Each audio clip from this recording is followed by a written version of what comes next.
A mensagem a seguir é uma pregação da Igreja do Nazareno Nova Europa. Esteja conectado conosco pelo tablet ou smartphone e assista nossos cultos online no site inne.com.br.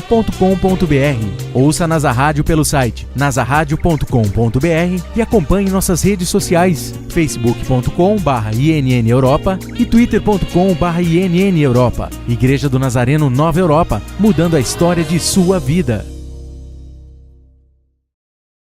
Quando eu vinha vindo para cá, eu estive pensando um pouquinho no privilégio que nós temos de, numa noite como essa, podemos adorar o nome do Senhor, estarmos em comunhão, chegarmos à casa do Pai, e aqui recebemos tudo aquilo que Deus, em sua infinita graça, preparou para o nosso coração. Quando pensamos nas muitas pessoas que não se encontram aqui, e algumas que fazem parte até de nossa família, nós de fato nos consideramos pessoas privilegiadas, pessoas abençoadas pelo Senhor, porque dentre muitas pessoas na face dessa terra, Deus permitiu que nós pudéssemos ouvir a sua voz, que nós pudéssemos cantar louvores ao seu santo nome, para não dizer que Deus nos chamou para uma íntima comunhão com Ele, e tudo isso nos coloca num patamar de distinção das demais pessoas que não usufruem desse princípio espetacular. Quando nós lemos o livro de Jonas, você começa a ver o privilégio que Jonas tinha, de ser chamado por Deus para uma tarefa, para uma missão, e do privilégio de ouvir a voz de Deus, que naquela ocasião disse assim a ele, numa palavra simples, numa ordem, que revelava o desejo de Deus para aquele momento. Deus então disse assim a Jonas, versículo 2, dispõe-te e vai à grande cidade de Nínive, e prega contra ela, porque a sua malignidade subiu até a minha presença. Então nós percebemos, logo no início do texto, Deus revelando ao coração de Jonas aquilo que ele almejava, qual era o caminho para o ministério de Jonas naquele exato momento, o que Deus esperava que Jonas fizesse. Acontece que nos surpreende ver a disposição de Jonas, do filho, do profeta. Ao ouvir a voz de Deus, pensamos que Jonas não ia adquirir nenhum tipo de resistência, que ele prontamente se colocaria à disposição para realizar aquilo que Deus estava lhe pedindo. Acontece que Jonas não gostou do assunto. Jonas não concordou com aquilo que Deus estava lhe dizendo, e a Bíblia diz que Jonas se dispôs, mas para fugir da presença do Senhor. Entretanto, versículo 3, Jonas decidiu fugir da presença do Senhor. E aqui nós vemos uma contradição entre aquilo que Deus queria e aquilo que Jonas estava fazendo. Enquanto Deus estava se revelando, um Deus extremamente generoso e cheio de compaixão, Jonas se mostra um homem insensível, duro, cheio de justiça própria e pessoal. Ele simplesmente se organiza, ele pega os seus recursos e parte em direção a uma viagem. A Bíblia diz que ele chega a uma terra, ou uma cidade de Jope, e lá ele encontra um navio pronto para zarpar para Tarsis. Ele paga a passagem, investe recursos, e embarca naquela viagem, a Bíblia diz, tentando escapar da presença do próprio Deus. Então, esse homem, profeta do Senhor, que tinha um relacionamento estreito, a ponto de ouvir a voz do próprio Deus, simplesmente resolve, escolhe, num ato deliberado, por vontade própria, fugir da presença do Senhor. A razão da discordância de Jonas com aquilo que Deus estava lhe pedindo, é porque Deus estava lhe dizendo que era necessário ele chegar a Nínive, capital da Síria, que distava cerca de 800 quilômetros de onde Jonas morava. E Deus queria que ele pregasse aquela cidade. Deus sabia que aquele povo necessitava de graça redentora. Deus tinha observado, e muito bem, a malignidade daquele povo. E cheio de compaixão e de amor, estava providenciando restauração, salvação àquela gente.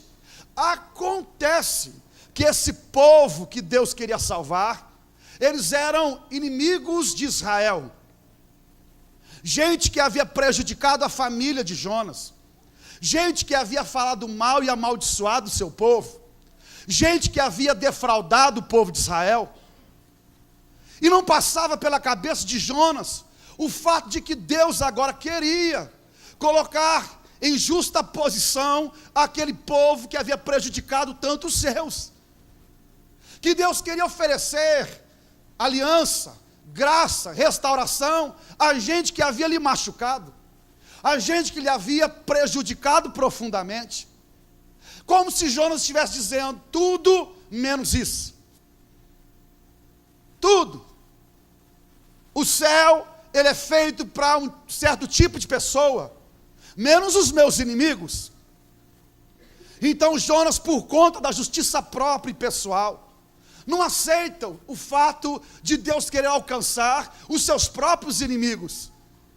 E ele então foge, como se fosse possível fugir da presença do Senhor. Como se fosse possível decidirmos não concordar com Ele. Como se a nossa insensibilidade fosse vencer a compaixão divina. Como se a dureza de nosso coração fosse vencer o amor do Pai. Jonas foge e vai em direção àquele navio. Enquanto se prepara para embarcar, enquanto se prepara para confrontar aquela viagem, Deus também estava preparando situações para Jonas. Desde o mar ao vento, bem como um grande peixe, tudo estava no controle do Senhor. Em nenhum momento Deus tentou impedir Jonas de chegar ao navio, porque poderia fazê-lo. Isso nos ensina um princípio simples. Deus tem o seu momento e a hora certa de agir em nossa vida, e a sua forma de nos ensinar. Alguns, de fato, Deus impede de que cheguem ao navio. Outros, Deus ensina no meio da tempestade, ou pela tempestade. E esse fato se aplica especialmente à vida de Jonas, que agora, insensível que o era, estava dentro daquela embarcação. E a Bíblia nos ensina que no versículo 4, está no versículo 4, que Deus fez soprar um forte vento sobre o mar, e a tempestade foi tão devastadora, que o barco ameaçava se arrebentar, quebrar-se, partir-se. E é interessante que Jonas não ouve nem a voz do oceano. Lá está Jonas, no fundo da embarcação, dormindo um sono profundo, sem se incomodar com a angústia e o desespero que se abatia naquela embarcação. Dorme profundamente, enquanto os homens desesperadamente tentam resolver o problema, aliviando a carga do navio. Perdas vão surgindo pelo caminho, até que num diálogo, chegam até Jonas, descem ao fundo do navio, e o capitão da embarcação começa a travar uma conversa com aquele homem, começa a lhe perguntar: olha, quem é você? De onde você vem? Qual é a sua ocupação? Qual é o seu nome? E essa conversa surge antes de um fim. E é interessante você perceber que antes de um fim, Deus sempre proporciona um diálogo, uma oportunidade. Jonas estava tendo uma oportunidade única de falar, de expor seu coração, no meio daquela tempestade. Quem é você? O que você faz aqui? Eu me lembro alguns anos atrás, muito lá atrás, quando ainda solteiro, jovem, trabalhava num banco pela madrugada, no CPQD, e eu tive uma desilusão amorosa, e aquilo criou um forte impacto no meu coração, porque eu pensava: como é que Deus, um Deus que me ama, pode permitir que eu passe por isso? Então Deus de fato não me ama, porque se me amasse me preservaria da dor. E por conta disso, uma indisposição surgiu, e o nosso relacionamento ficou difícil, e eu resolvi dar as costas para o Senhor, como se pudesse fugir. Durante um período, comecei a frequentar alguns lugares, algumas baladas, ainda que não dance igual aquele menino que quebra tudo, parece que tem mola no corpo, nunca vi. Até que num dia, alguém me perguntou: o que você faz aqui? Quem é você? Por que você está falando assim? Você é diferente, o que você faz aqui? E naquela hora eu me lembrei de que Deus havia me chamado não para estar naquele lugar, e que não tinha como fugir de sua presença. E voltei rapidinho para perto do coração do Pai. Quem é você? E Jonas responde: eu sou hebreu, temo a Deus, versículo 9, o Deus dos céus, que fez o mar e a terra. E logo aqueles homens ficaram sabendo de toda aquela história, e perguntaram a Jonas: o que devemos fazer contigo, a fim de que esse mar se acalme? E Jonas surpreendentemente responde: simples, só vocês me jogarem ao mar. Essa palavra não cai bem ao coração dos homens, porque parece-nos que os homens tentam se salvar por mérito pessoal e próprio. Tentaram de todas as formas segurar o navio, de todas as formas conduzir o navio ao porto seguro, mas a tempestade só apertava cada vez mais. Logo, aqueles marinheiros iriam descobrir que a salvação só pode existir por conta do sacrifício de alguém. Jonas é o homem a ser sacrificado na ocasião, mas isso demonstra e tipifica muito bem a história da salvação. Nós só podemos ser salvos por conta do sacrifício de Jesus Cristo de Nazaré na cruz do Calvário. E agora iriam aprender o princípio de que restauração, justa posição com Deus, só se obtém pelo sacrifício. Jonas então cai sobre as águas, e a Bíblia diz que a tempestade, ela termina, e logo aqueles marinheiros reconhecem o Deus de Jonas, versículo 16. Começaram a adorar o Senhor com grande temor, ofereceram sacrifícios, fizeram-lhe votos, e Deus fez com que um grande peixe tragasse a Jonas, e agora lá está Jonas, no ventre daquele peixe. 3 dias, 3 noites, pensando, e agora orando, porque até então Jonas fugiu, e nós não encontramos em nenhum momento Jonas orando, só fugindo, só sendo insensível. Precisou de um aperto, precisou de ir para as profundezas, precisou se encontrar numa situação de profundo desespero, para poder se ajoelhar, para poder orar, para poder estabelecer seu relacionamento com o Senhor. Isso nos parece muito normal nos nossos dias, onde as pessoas só têm, na sua grande maioria, ou em fato, numa grande verdade, as pessoas só se aproximam de Deus quando estão em grande aperto. Mas então por que esperar ter aperto para falar com Deus, quando Ele está à disposição para aquele que deseja buscá-lo? Será que você precisa ir ao hospital para falar com Deus? Será que você precisa perder algo precioso para reconhecer a compaixão, a graça e a misericórdia do Senhor? Será que você precisa perder algo de valor, ou passar por uma experiência dura em sua existência, para você poder clamar? Ou você pode, na fartura, na bênção, na alegria, reconhecer que foi Deus quem o abençoou, erguer suas mãos e o adorá-lo, porque toda boa dádiva e todo dom perfeito vem das mãos do Pai. Então esse homem ora, e Deus é tão extraordinário, que Deus dá uma ordem àquele peixe, e você encontra agora, versículo 10 do capítulo 2, Jonas sendo levado a um lugar seguro.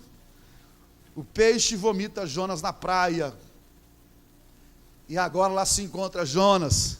E eu gosto do começo do capítulo 3, porque a Bíblia diz assim: então a palavra de Deus, de Yahvé, do Senhor, veio a Jonas pela segunda vez. Vai a Nínive. Olha, querido, Deus não se esqueceu daquilo que Ele te falou ontem. Absolutamente. A sua dor, a sua tristeza e a sua luta não vai anular o conselho e o propósito de Deus para o seu coração. Deus trata com você, Ele ouve a sua oração, Ele mexe na sua alma, mas assim que tratar com você, Ele diz: meu filho, agora você vai a Nínive, porque essa é a minha vontade. E assim Jonas parte para Nínive, e lá Deus o usa para a glória, honra e louvor do seu nome. A insensibilidade de Jonas não venceu a compaixão do Senhor. A dureza do coração desse homem, desse filho, não venceu o amor do Pai. E Deus te traz aqui hoje à noite, simplesmente para que você entre numa justa harmonia com Ele. Você que é filho, você que é profeta, você que tem um chamado. Deus não chamou você para brilhar nas luzes da ribalta. Deus chamou você para que você ouvisse e entendesse a sua vontade. Aquilo que Ele deseja realizar através do seu coração, onde Ele quer levá-lo. E para ser muito bem sincero, nós não entendemos muito bem a compaixão do Senhor. De quando em quando parecemos o irmão do filho pródigo, quando o pai disse: vamos realizar uma festa, porque o meu filho estava morto e reviveu. O filho que ficou não entendeu a compaixão do pai, e disse: sou melhor do que ele, por que o senhor nunca me fez uma festa? Mas Deus te traz aqui hoje à noite, querido, para lhe dizer que Ele deseja usar a sua vida para que as pessoas compreendam o grande amor que Ele tem, a grande compaixão que Ele tem por aqueles que o mundo rejeita e não aceita. A bem da verdade, talvez você tenha dito para o Senhor que muitas pessoas o magoaram, o defraudaram. Algumas meninas ou algumas pessoas, algumas irmãs, violentadas por um parente. Alguns rapazes emocionalmente abusados no trabalho. Numa briga interna na família, por conta de um irmão ou de uma irmã que te ofende, de um pai, de uma mãe que não te entende. E a sua alma ficou insensível. Acontece que você é um príncipe. Você tem uma missão e uma tarefa, e Deus tem te dito ao coração: vá a Nínive, porque eu tenho compaixão daqueles que você não tem. Eu quero que você seja instrumento de minha graça àqueles que você reputa como teus inimigos. De fato, Deus deseja que eles se percam, ou a Bíblia diz que o Evangelho é para todos, e que devemos falar a todos, e que Deus não tem prazer na morte do ímpio. Jonas, vá a Nínive, restaurar o coração daqueles que te magoaram, daqueles que te prejudicaram, daqueles que te ofenderam. Talvez a grande tempestade na sua vida emocional esteja relacionada a um princípio de que você não aceita. Mas é melhor você se submeter ao coração do Senhor, no entendimento de que Deus não só vai alcançar o coração daqueles que Ele tem prazer de se compadecer, como vai tratar do seu coração e vai usá-lo para a glória do seu santo, bendito e precioso nome. Qual a razão que o traz aqui hoje à noite? Quero lhe perguntar. Olha, tudo muito bonito, lindo, nós estamos assim, de fato, ficamos impressionados com aquilo que Deus faz, com o talento que Deus tem no reino, com a palavra, com a instrumentalidade, tudo isso impressiona. Não te impressiona descobrir um homem que foi engolido por um peixe? Isso não é alegoria, é fato. Jesus falou sobre o assunto. Não te impressiona ver uma cidade como Nínive, capital da Síria, de um poder? Olha, para você compreender, nos 4 capítulos de Jonas, do livro de Jonas, o grande peixe é citado só 4 vezes. A cidade de Nínive 8 vezes. Jonas, o profeta, 18. Deus é citado 36 vezes.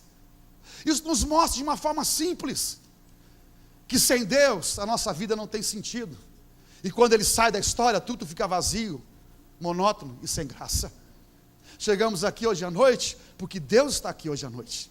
Chegamos aqui hoje à noite, porque o louvor, a graça e a honra é dada ao seu nome. Chegamos aqui hoje à noite, porque queremos ouvir sua voz. Estamos fugindo de sua presença, queremos encontrar com ele. Não no fundo, dentro de um peixe, ou à beira da praia, quando Deus fala de novo, depois de uma disposição errada. Nós queremos que Deus fale ao nosso coração, e queremos responder como Samuel sempre respondeu: fala, porque teu servo ouve e obedece. Jonas, vá a Nínive e deixe de fugir da minha vontade. Jonas, entenda que essa tempestade é por conta de você estar vivendo de uma forma contrária àquilo que eu desejo para o seu coração. Jonas, eu vou tratar com você e vou levá-lo ao centro da minha vontade, para a glória do meu nome e para a alegria de sua vida.